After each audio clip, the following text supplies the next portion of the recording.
ที่เนิ่นนานออกัสโอ้เข้าใจหลายๆเด้2เลิฟเนาะ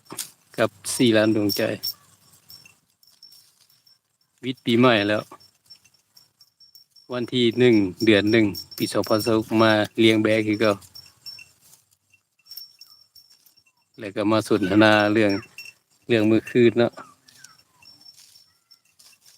บางคนก็สิสังสรรค์จนดึกจนดื่นจนได้เข้าดาวม่วนนำกันบางคนก็จนแจ้งและบางคนก็มื้อนี้ก็ยังสังสรรค์กันต่ออยู่ก็ถือว่าสังสรรค์จนฮอด24ชั่วโมงเลยถือว่าเป็นการเช็กสุขภาพก็แม่นนะถ้าไผผ่านจุดนี้ได้ก็ถือว่าสุขภาพ